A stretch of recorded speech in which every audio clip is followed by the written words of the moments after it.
On va fermer les yeux ensemble et on va prier pour disposer nos cœurs à pouvoir recevoir le message d'aujourd'hui.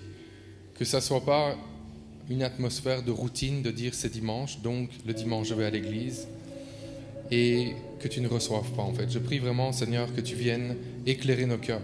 Je prie, Seigneur, qu'aujourd'hui, ce qui va être prononcé, ce qui va être partagé, ça ne soit pas un discours persuasif, mais que ça soit une démonstration d'esprit et de puissance. Que chaque personne qui est ici puisse recevoir sa part.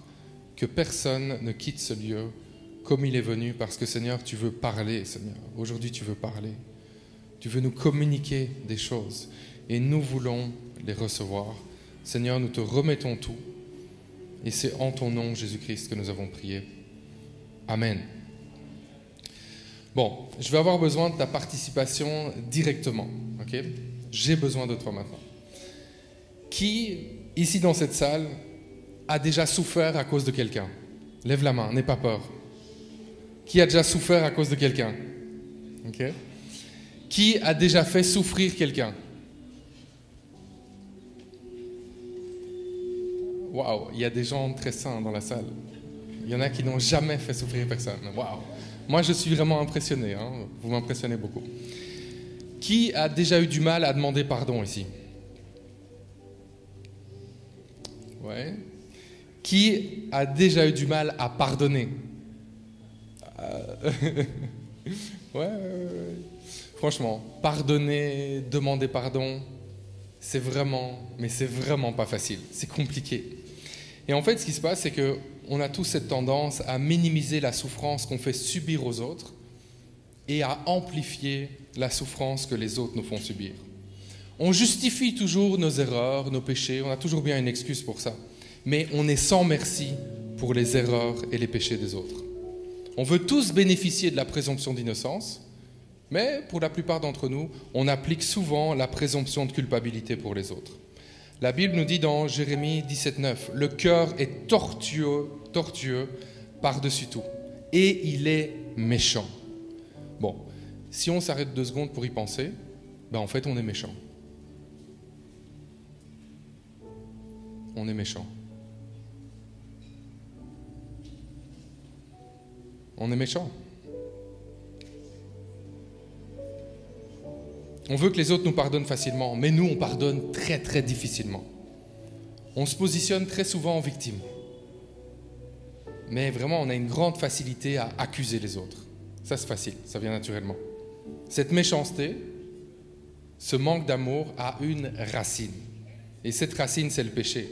C'est le péché qui est entré dans le monde suite à la désobéissance d'Adam et Ève. Le péché, qu'est-ce qui s'est passé ? C'est venu vraiment créer un mur de séparation entre nous et Dieu. Le péché a remplacé la vie éternelle qu'on était censé vivre avec Dieu par la mort éternelle, séparés pour l'éternité de Dieu. Romains 5,12, c'est pourquoi, de même que par un seul homme, on parle ici de Adam, le péché est entré dans le monde et par le péché la mort, et ainsi la mort a atteint tous les hommes parce que tous ont péché. Romains 3,23, tous ont péché et sont privés de la présence glorieuse de Dieu. Le monde dans lequel on vit, c'est un monde qui est rongé par le péché. Le péché est partout. Le péché est dans tous les pays. Le péché est dans toutes les classes sociales. Il est partout. Et il ronge ce monde. Peut-être que toi-même, tu te sens esclave du péché. Tu dis peut-être, c'est plus fort que moi. C'est plus fort que moi. J'aimerais bien me détourner du péché, mais c'est plus fort que moi. Tu dis peut-être que tu ne pourras jamais t'en débarrasser. En fait, finalement, c'est un peu ton identité. Ça fait partie de toi. C'est comme ça. Tu dis peut-être que tu es condamné à souffrir dans un monde qui souffre. Tout semble pour toi désespéré. Peut-être que tu es désespéré aujourd'hui. Tu dis qu'il n'y a pas d'espoir, il n'y a pas de solution. Mais aujourd'hui, Dieu me demande de te dire qu'il y a une solution. Et cette solution, ce n'est pas quelque chose qui va venir un jour, c'est quelqu'un qui est déjà venu. Et ce quelqu'un, c'est Jésus-Christ qui est la réponse et la solution au péché. Est-ce que je peux entendre amen à ça ? Oui, on peut acclamer le Seigneur ensemble.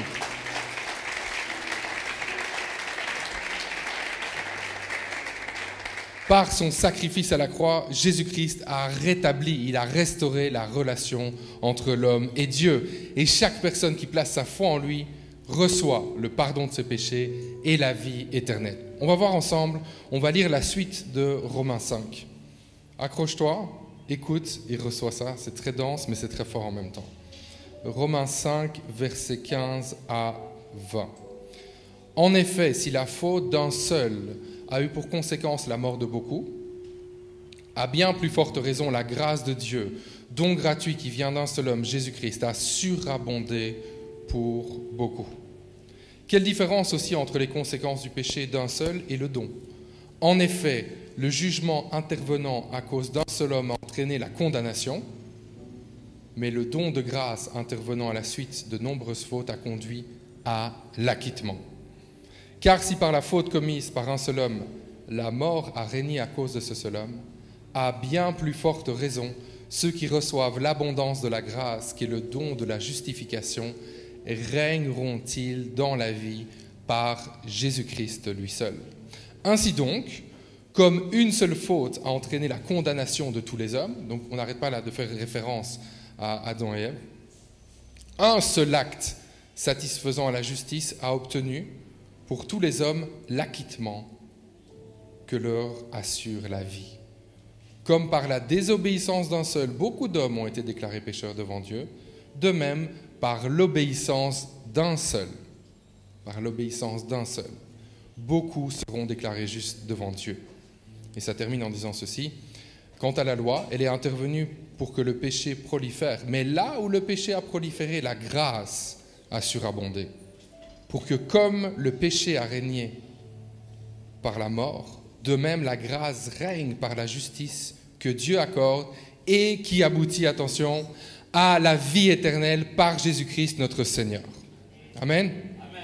Aujourd'hui, tu dois savoir que Jésus-Christ te donne une nouvelle chance. Tu as une nouvelle chance aujourd'hui. Peu importe dans quoi tu es pris, peu importe ce que tu as fait, Jésus veut te pardonner. Aujourd'hui, Jésus te donne une nouvelle chance. Peut-être que toi, tu es là, tu te dis, ok, Jésus me donne une nouvelle chance. Ok, ça c'est vraiment une bonne nouvelle, n'est-ce pas? Jésus nous donne à tous une nouvelle chance. Toi, tu veux saisir ça, mais tu veux savoir comment faire? Ben, c'est très simple. C'est très simple. Il suffit de te repentir. Pour saisir cette nouvelle chance, il suffit juste de se repentir. Mais bon, la repentance, c'est quoi exactement? La repentance, bon, c'est pour qui, comment on fait? En fait, la repentance, on a tous un peu une idée de ce que c'est. Tout le monde a sa petite idée. Si je demandais dans la salle ici, c'est quoi la repentance? Tout le monde aurait plus ou moins une idée de ce que c'est. Mais pour la plupart d'entre nous, on ne sait pas exactement ce que c'est. On a une image de la repentance, mais qu'est-ce que c'est exactement? Et aujourd'hui, on va voir ensemble 7 mensonges sur la repentance. Et on va rétablir la vérité ensemble. Vous êtes prêts? Si quelqu'un est toujours réveillé, qu'il fasse du bruit maintenant. Oui, c'est bon.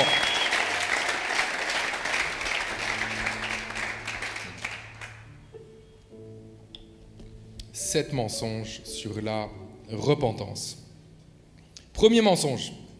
La repentance, c'est juste dire à Dieu, je suis désolé. Sorry. Je n'ai pas fait exprès.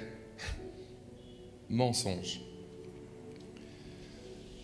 Quand on étudie la Bible, on voit qu'il y a plusieurs mots qui sont utilisés et qui sont traduits par « se repentir » en français.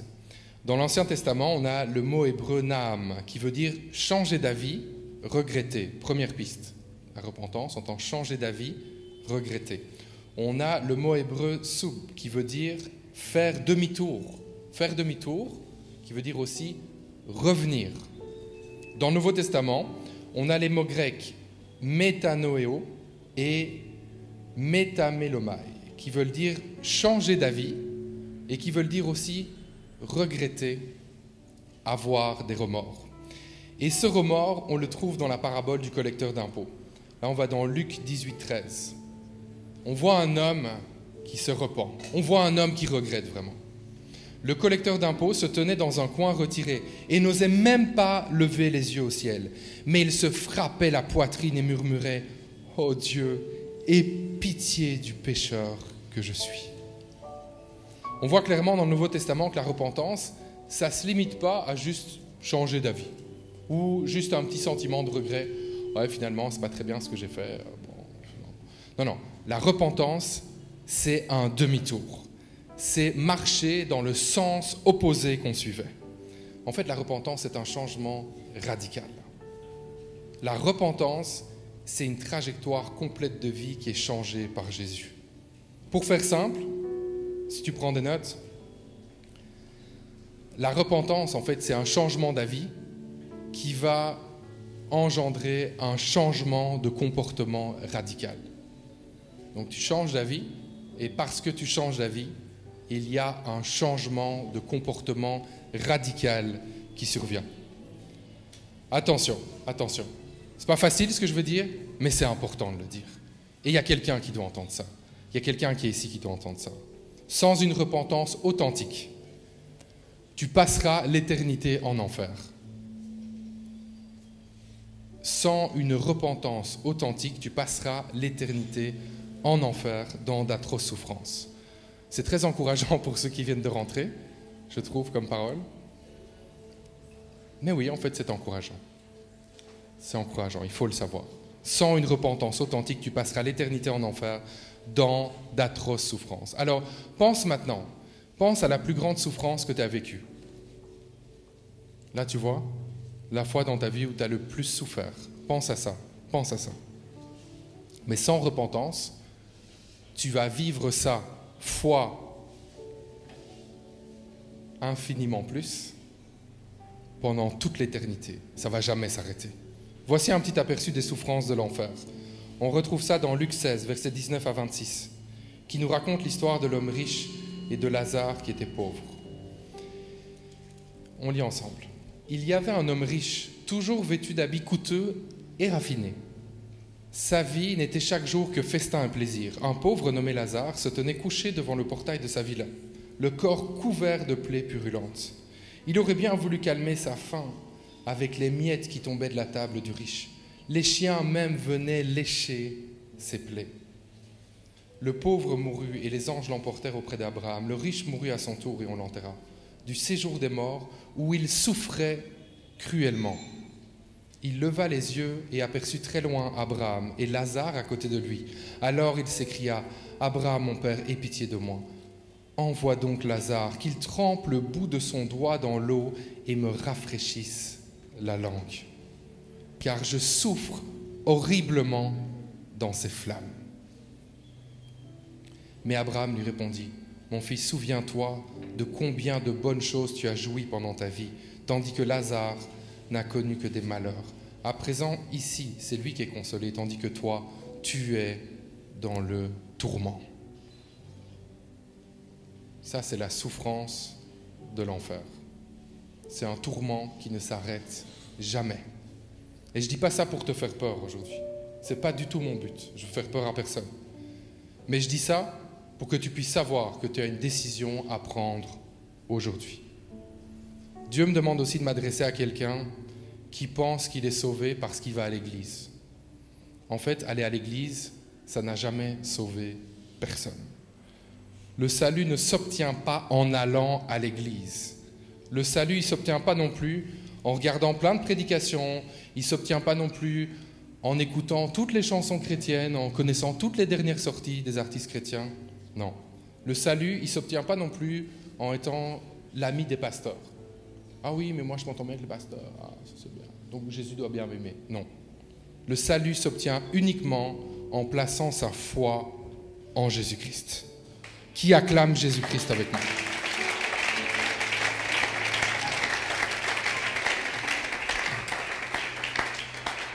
On continue. On va débusquer, démasquer 7 mensonges ensemble. Et la lumière, la vérité va sortir de là et ça va changer quelque chose dans ta vie et dans la mienne. Deuxième mensonge.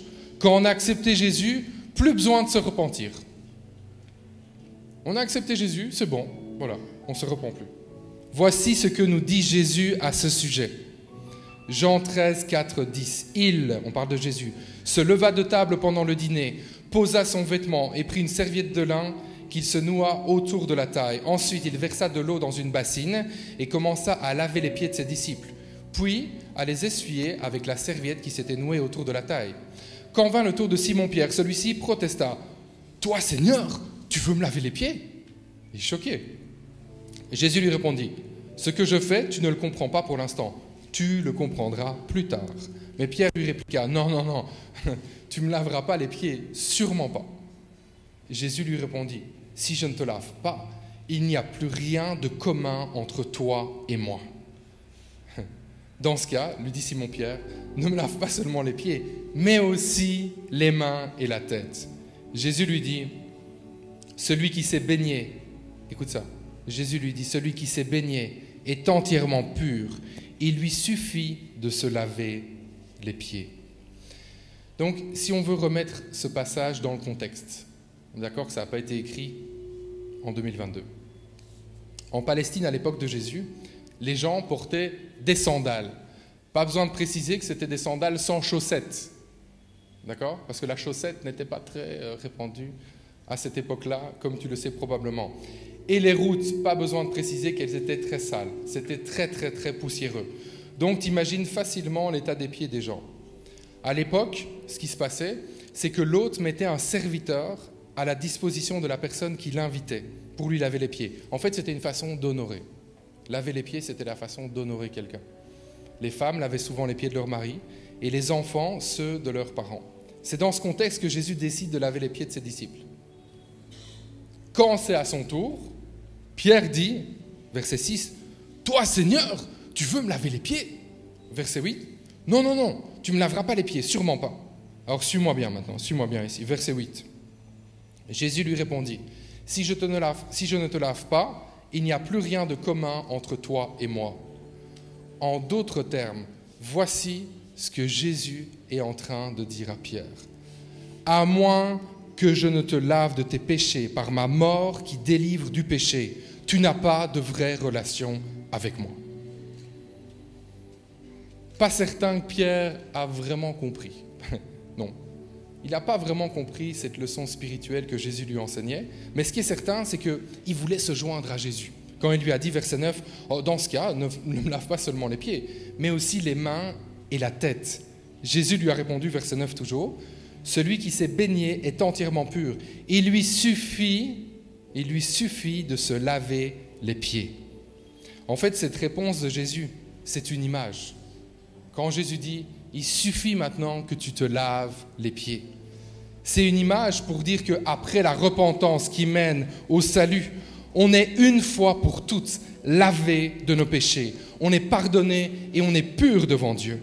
La repentance qui mène au salut, c'est une seule fois. Une seule décision, une seule fois. Mais quand Jésus dit, il suffit de se laver les pieds, il parle de la saleté qui s'accroche à nos pieds dans notre marche quotidienne. Il parle de notre besoin quotidien de repentance pour les péchés qu'on commet tous les jours. Totalement pur quand on accepte Jésus. Mais alors qu'on marche dans ce monde déchu, il y a de la saleté qui s'attache à nos pieds. Et on a besoin que nos pieds soient nettoyés. Donc on se repent une seule fois pour obtenir le salut et la vie éternelle. Et on se repent quotidiennement pour les péchés commis durant la journée, parce que ce sont des offenses devant Dieu. Donc la foi et la repentance initiale, en fait, ce sont deux aspects de la conversion. Foi et repentance initiale. Deux aspects de la conversion. Mais on doit comprendre qu'après, ce sont des habitudes qu'on doit garder toute notre vie. Quand Jésus enseigne à ses disciples à prier, il leur dit ceci, Matthieu 6, 12. « Pardonne-nous nos torts envers toi, comme nous aussi nous pardonnons les torts des autres envers nous. » On comprend maintenant que la repentance et la foi initiale, ça se produit qu'une seule fois. C'est vrai, c'est la marque d'une vraie conversion. Ensuite, la foi et la repentance, on pratique ça au quotidien. On se repent de nos péchés au quotidien et on active notre foi aussi au quotidien en croyant que Jésus est là. Il va nous donner la force et il va pourvoir à tous nos besoins. Est-ce que quelqu'un le croit? Est-ce que quelqu'un a compris? On se repent une fois. On accepte Jésus. Mais ensuite, tous les jours, on vient à lui. Et on lui demande pardon pour la saleté qu'il y a sur nos semelles. Et la foi, c'est la même chose. Un jour, tu as placé ta foi en Jésus-Christ. Mais après, ta foi ne s'éteint pas. Tu dois l'activer tous les jours pour rentrer dans ce que Dieu veut faire avec ta vie. Troisième mensonge. Jésus ne prêchait pas la repentance. Ça, c'est un mensonge. On croit souvent que c'est Jean-Baptiste. C'est un peu son trip, hein, Jean-Baptiste, lui. Lui, il disait qu'il fallait se repentir. Hein. Il parlait que de ça, lui. Mais bon, Jésus, non. Non, ça, c'est un mensonge. Parce que la réalité, c'est que Jésus, pendant tout son ministère, il a martelé la repentance. Il n'a pas arrêté de parler de repentance. Un passage clé qui est très très fort, c'est Marc 1, 14, 15. Après que Jean eut été livré, Jésus alla dans la Galilée, prêchant l'évangile de Dieu. Il disait, le temps est accompli et le royaume de Dieu est proche. Repentez-vous et croyez à la bonne nouvelle. Comprends ce passage. Ça dit que Jésus alla dans la Galilée prêchant l'évangile de Dieu. C'est-à-dire que partout où il passait, il était dans cette attitude-là. Repentez-vous et croyez à la bonne nouvelle. Jésus, il a continuellement prêché la repentance. Ce n'était pas une fois de temps en temps. Jésus prêchait la repentance. Il a prêché lui-même la repentance et il a aussi poussé ses disciples à en faire autant. Ce n'était pas juste Jésus. Il a voulu transmettre ça à ses disciples. Regarde ici dans Matthieu 6, versets 6, 7 et 12, 13. Là, c'est quand Jésus envoie les 12 apôtres en mission. Jésus parcourait les villages d'alentour en enseignant. Alors il appela les 12 et il commença à les envoyer 2 à 2, en leur donnant le pouvoir sur les esprits impurs. Ils partirent et ils prêchèrent la repentance. C'est très clair. Ils partirent et ils prêchèrent la repentance. Ils chassaient beaucoup de démons et éloignaient d'huile beaucoup de malades et les guérissaient. Jésus a prêché tout son ministère la repentance. Ses disciples sont appelés à prêcher la repentance partout où ils passent. Quatrième mensonge. La repentance, c'est une défaite. C'est un mensonge. La repentance, c'est une défaite. Gros mensonge. Parce que, allez, avoue-le. Moi, je l'avoue en tout cas. Avoue-le. Quand tu entends repentance, c'est souvent vu comme quelque chose de négatif. Se repentir, la repentance, c'est pas facile. Si je te dis, aujourd'hui je vais prêcher sur comment attirer la bénédiction de Dieu sur ta vie. Là, ça intéresse tout le monde. Hein? Ouais, amen, merci Seigneur. Comment prospérer aujourd'hui, je t'en parle. Amen, merci Seigneur, je vais prospérer. Alléluia, c'est bon. Et si je prêche sur comment trouver un mari ou une femme qui aime Dieu de tout son cœur? Alléluia!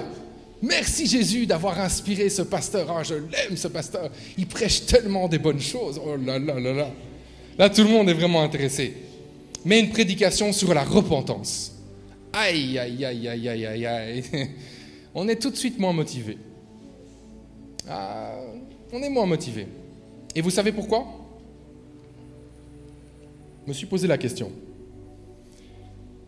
J'ai prié et je crois que j'ai une réponse. Comment ça se fait? On veut les bénédictions. Mais la repentance, on est un peu moins intéressé. Voilà la conviction que j'ai reçue alors que je préparais ce message. Parce qu'en fait, il y en a beaucoup qui préfèrent se vautrer dans la boue du péché comme des porcs, plutôt que de siéger dans la sainteté de Jésus comme des rois.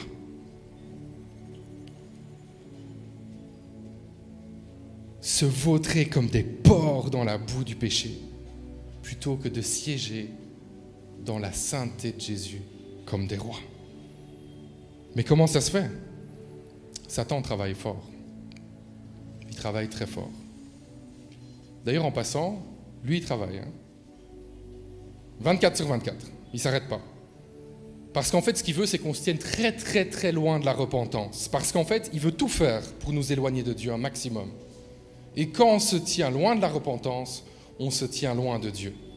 Et franchement, à part un aveuglement spirituel, comment ne pas aimer la repentance?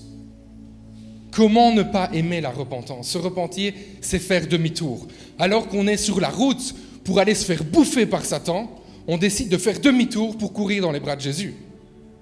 Comment ne pas aimer ça? Se repentir, c'est dire non à la malédiction et dire oui à la bénédiction. Se repentir, c'est dire non à la mort pour pouvoir dire oui à la vie. Se repentir, c'est sortir de prison pour vivre libre. Se repentir, c'est arrêter d'être la marionnette de Satan.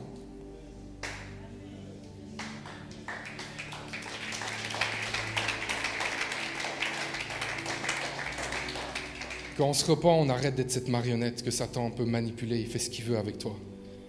Et à ce moment-là, tu peux vivre la vie d'enfant de Dieu que Jésus a prévue pour toi.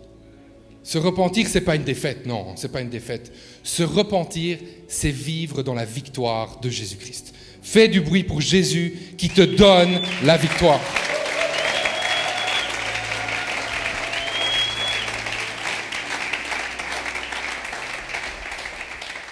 Aujourd'hui, ne te laisse pas piéger par Satan. Ne te laisse pas piéger. Il a juste des plans de destruction pour ta vie. Ne te laisse pas piéger. Prends juste la décision de te repentir. 5e mensonge. On ira tous au paradis. On ira tous au paradis. Pas besoin de repentance. Il y a même quelqu'un qui a fait une chanson à l'époque là-dessus, pour ceux qui connaissent. Je ne vais pas la chanter, je chante très mal. Mais quelqu'un a chanté ça. Et en fait, c'était pas très bien inspiré parce que encore des générations après, il y a des gens, on ira tous au paradis. C'est devenu comme un peu quelque chose. De toute façon, Dieu est amour, on ira tous au paradis. C'est quoi là ces trucs, il faut se repentir et ça? Non, on ira tous au paradis. Non, ça c'est un mensonge. Parce que la repentance, si tu prends des notes, c'est une collaboration entre le cadeau que Dieu fait. Le cadeau c'est quoi? Le pardon de tes péchés et la vie éternelle. Et la décision que l'homme prend lorsqu'il décide de se repentir.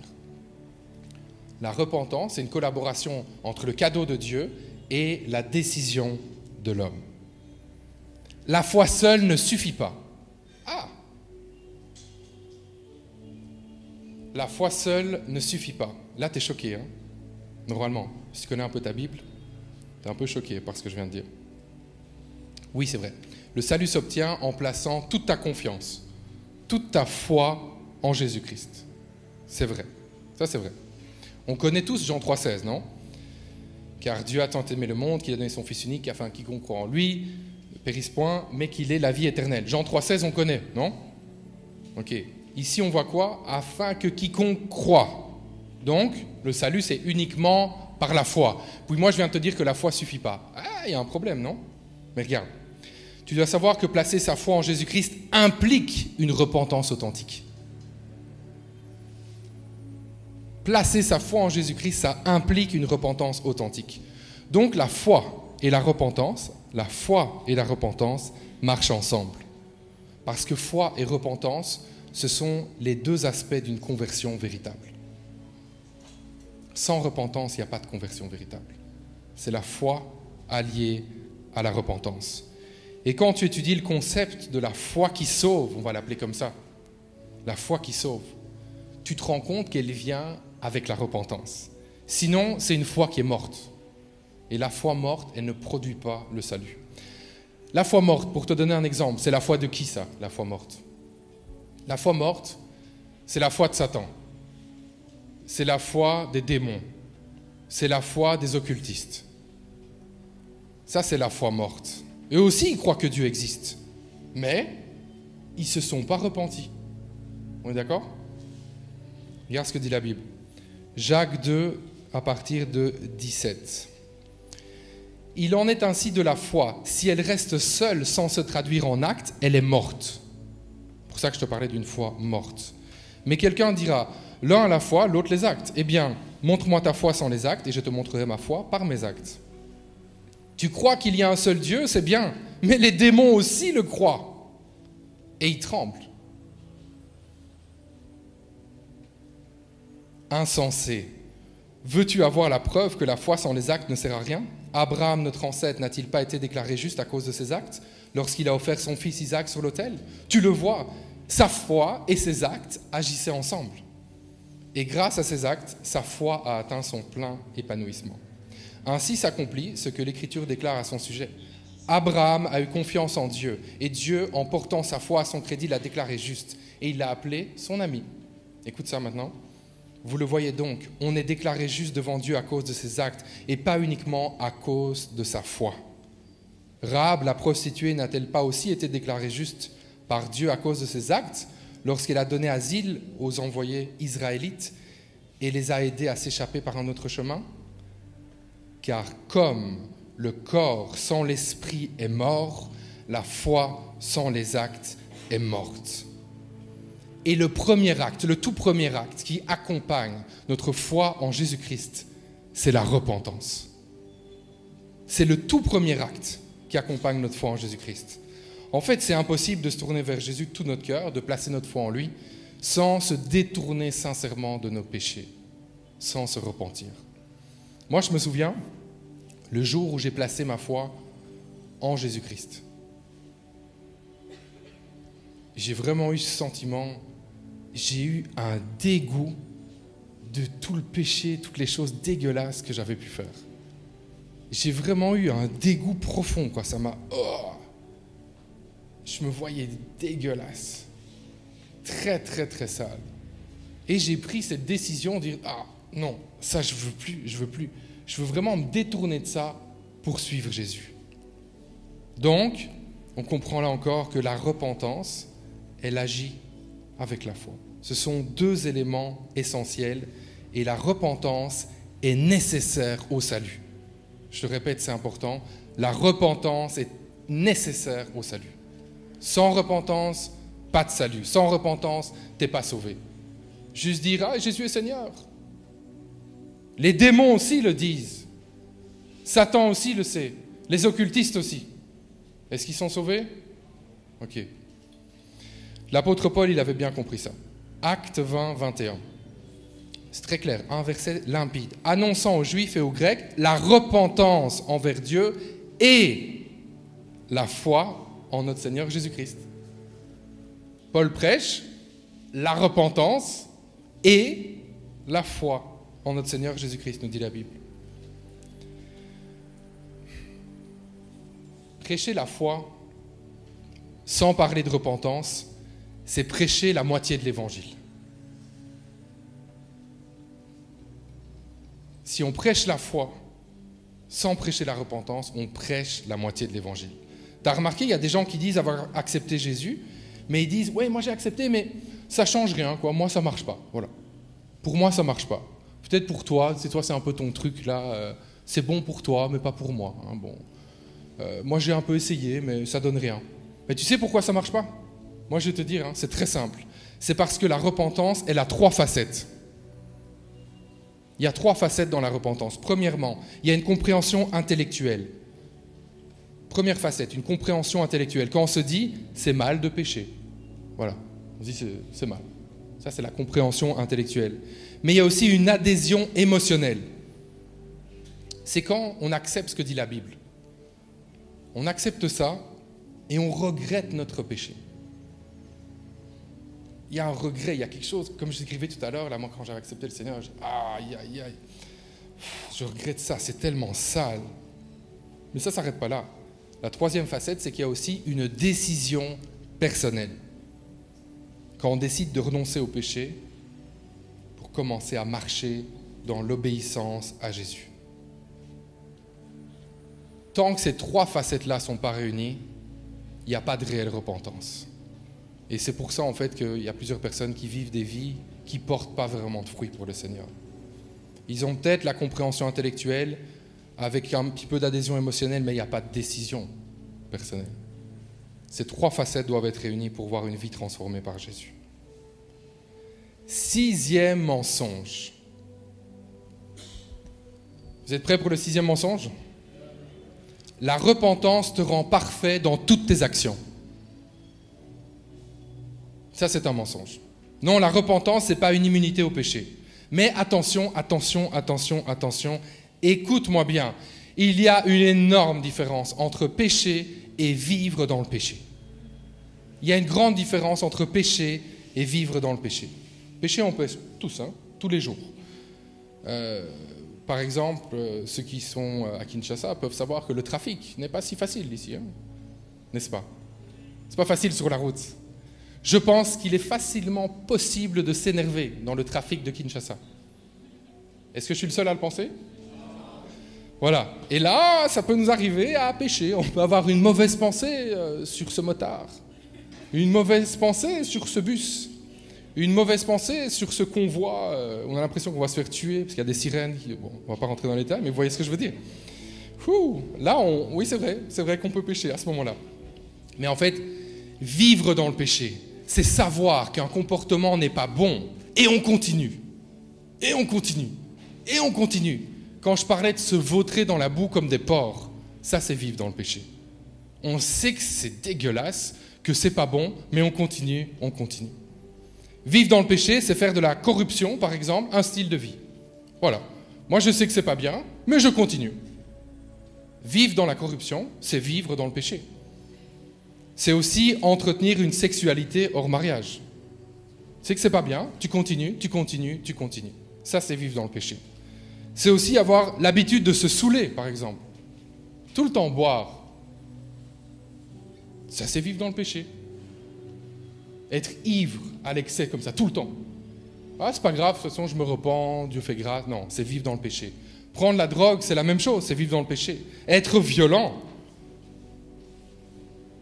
Continuellement être violent, que ce soit physiquement, verbalement, psychologiquement, c'est vivre dans le péché aussi. C'est vraiment... Chaque fois qu'on se laisse aller en fait à nos pulsions animales, mais on ne se reprend pas, on continue, on se dit que c'est pas grave, ça c'est pas grave. Eh bien ça, c'est vivre dans le péché. Mais vivre dans le péché, c'est aussi parfois un peu plus délicat, on va dire. Parce qu'en fait, être tout le temps dans les commérages et la critique, eh bien ça, c'est vivre dans le péché. On sait que c'est pas bien, mais on continue tout le temps. Convoiter ce que les autres ont. Continuellement convoiter. Mais ça, c'est vivre dans le péché aussi. Passer sa vie à se plaindre, c'est aussi vivre dans le péché. Tout le temps se plaindre. Ça ne va jamais. Je te donne une image. J'aimerais qu'on puisse voir ça ensemble. Vivre dans le péché, c'est comme être dans une voiture qui roule à 200 km/h sur une route qui mène à la mort. Elle est lancée vite, 200 km/h. Et là, au bout, il y a la mort. Et sur cette route, en fait, au bout, la mort, c'est un mur énorme en béton armé. Et la voiture, elle est lancée à 200 km/h. La seule issue, c'est la mort. Quand tu vis dans le péché, tu es dans cette voiture-là. Le mur, il est là. Il n'y a pas d'autre option. Tu vas t'écraser là-dedans et tu vas connaître la mort. Toi qui entends ce message, ça te parle en fait. Ça te parle. Tu sais que je te parle directement en disant ça. Tu te vois dans cette voiture. Tu sais ce que tu fais. Tu te vois dans cette voiture. Tu as compris qu'il y avait un mur là. Et que ce mur, c'est la mort. Tu entends ce message, ça te parle. En fait, ce n'est pas moi qui te parle, c'est Jésus. Et il veut te dire ceci. Jésus te parle en ce moment, il veut te dire ceci. N'attends plus. N'attends plus. Jésus te dit n'attends plus. Change d'avis sur ta destination. Ce n'est pas la mort, mais la vie que j'ai prévue pour toi, te dit Jésus. Regrette tes mauvaises actions. Décide de repartir à 200 km/h, oui, mais dans l'autre sens, dans la direction opposée, la direction qui mène au pardon de tes péchés, la direction qui mène à ta libération de l'emprise du péché, la direction qui mène à la vie, la direction qui mène à moi, te dit Jésus. Jésus t'appelle. Arrête de te détruire. Décide de faire demi-tour. Tu vas vers la mort. Décide de faire demi-tour.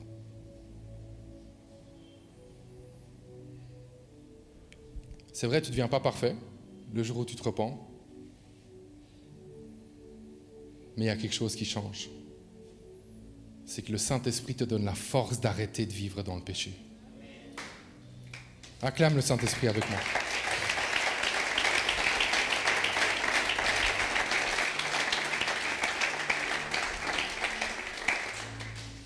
Et on termine avec un dernier mensonge. Quand on se repent, pas besoin de se faire baptiser tout de suite. Grand mensonge. Quand on se repent, pas besoin de se faire baptiser tout de suite. C'est un mensonge. On va voir un passage dans la Bible dans lequel Pierre, il vient à ce moment-là de présenter Jésus à ceux qui sont sur le point de devenir les premiers chrétiens. Okay. Acte 2, 37. Après avoir entendu ce discours, ils eurent le cœur vivement touché, comme le tien aujourd'hui.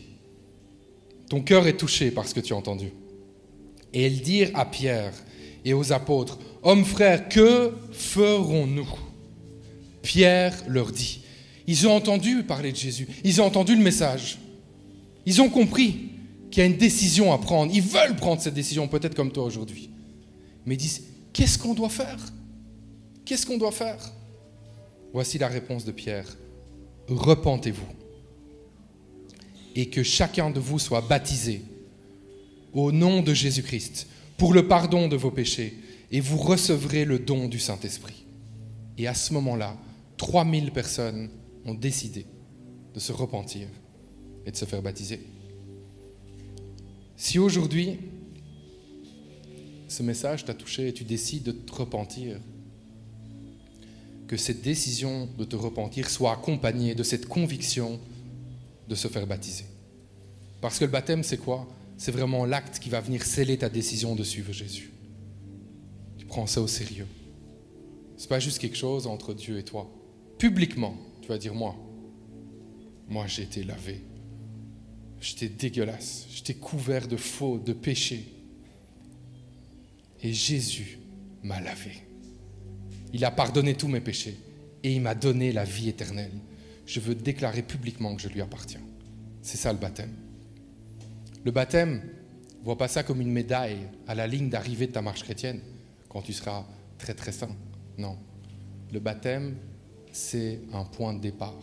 C'est la base dans ta marche chrétienne. Le baptême, c'est pour tous ceux qui sont imparfaits, qui décident de suivre Jésus de tout leur cœur. C'est pour eux le baptême. Ézéchiel 18, 32, Dieu parle. « Car je ne désire pas la mort de celui qui meurt, dit le Seigneur l'Éternel. Convertissez-vous donc et vivez. » Tu as été touché par ce message ? Tu veux suivre Jésus pour la première fois ? Ou peut-être que tu veux revenir à Jésus. Tu l'avais déjà accepté, mais tu t'es éloigné. Tu t'es éloigné. Toute une série de choses qui te détruisent, tu t'es éloigné. Et en fait, tu as l'impression que tu te noies. Mais aujourd'hui, c'est le jour où tu reviens à Jésus. C'est le jour où tu décides de te repentir et de te faire baptiser. À la fin du culte, viens me voir. Moi, je vais être ici à la fin du culte. Tu vas venir me voir. Tu vas pouvoir t'inscrire au baptême. Moi, je vais donner une petite session d'information au baptême. Et tu vas pouvoir te faire baptiser. Ça va être pendant la semaine de Pâques. Ça approche, ça va être dans 2 semaines. Tu es ici à Kinshasa, viens me voir. Tu nous suis en ligne, tu écris tout simplement sur le compte Instagram La Liberté Live ou t'envoies un email info@lalibertélive et tu vas pouvoir te faire baptiser, peu importe d'ailleurs où tu es dans le monde. On a déjà fait des baptêmes en Tunisie, on avait fait dans des pays improbables comme ça, au Maroc aussi. Donc, peu importe où tu es dans le monde, tu peux te faire baptiser. Envoie-nous un message, on va t'aider. Je vais maintenant prier pour toi, toi qui veux te repentir. On peut fermer les yeux ensemble. Je vais prier pour toi qui veux te repentir. Toi, en fait, tu veux accepter Jésus pour la première fois. Si c'est ton cas, tu veux accepter Jésus pour la première fois, tu veux qu'il te lave de toute cette saleté, tout ton péché, tu peux lever ta main là où tu es. Et si tu es en ligne, tu peux écrire Jésus. Tu écris Jésus. Donc là où tu es, tu peux lever ta main. Et en ligne, tu peux écrire Jésus. Ok ? Tu vas faire cette prière avec moi. Seigneur Jésus-Christ, aujourd'hui, je te demande pardon pour mon péché. Je regrette, j'ai un remords pour ce péché. Jésus, aujourd'hui, je décide de te donner ma vie. Jésus, aujourd'hui, je décide de faire un demi-tour et de changer radicalement. Saint-Esprit, viens habiter en moi. Saint-Esprit, viens bouleverser ma vie. Je t'appartiens, Jésus, pour l'éternité. Et c'est en ton nom, Jésus-Christ, que j'ai prié. Amen. Je vais prier maintenant, on garde les yeux fermés, pour la personne qui veut se repentir. Tu vois, tu avais déjà accepté Jésus, mais tu es retourné dans des trucs qui ne sont pas très édifiants, des choses qui te détruisent en fait. Tu es retourné dans des mauvaises habitudes. Et là, tu veux revenir à Jésus. Tu veux te repentir aujourd'hui et recevoir le pardon de Jésus-Christ. Si c'est ton cas, tu peux lever ta main là où tu es en ce moment, si tu veux revenir à Jésus aujourd'hui. Si tu es en ligne, tu peux tout simplement écrire Jésus dans un commentaire. Tu vas faire cette prière aussi avec moi. Seigneur Jésus-Christ, aujourd'hui, je me repens. Aujourd'hui, je prends conscience de la gravité de mon péché et je prends conscience du pardon que tu m'accordes. Merci Jésus parce que tu me pardonnes. Merci Jésus parce que je peux revenir à toi aujourd'hui. Seigneur Jésus-Christ, à partir d'aujourd'hui, je veux marcher dans ta lumière. Merci parce que tu pardonnes. Merci parce que tu m'aimes. Et merci parce que tu veux me conduire dans des plans parfaits.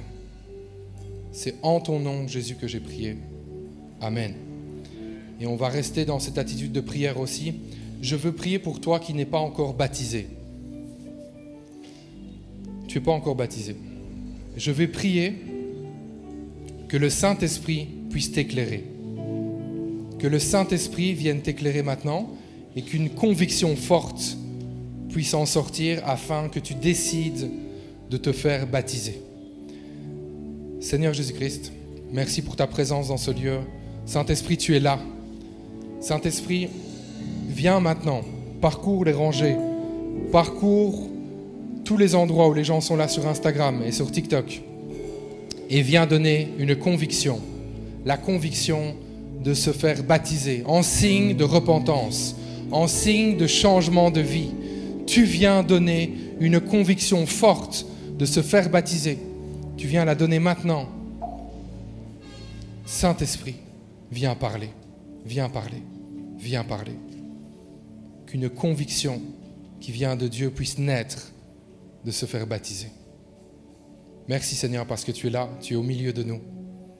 Et c'est en ton nom Jésus-Christ qu'on a prié.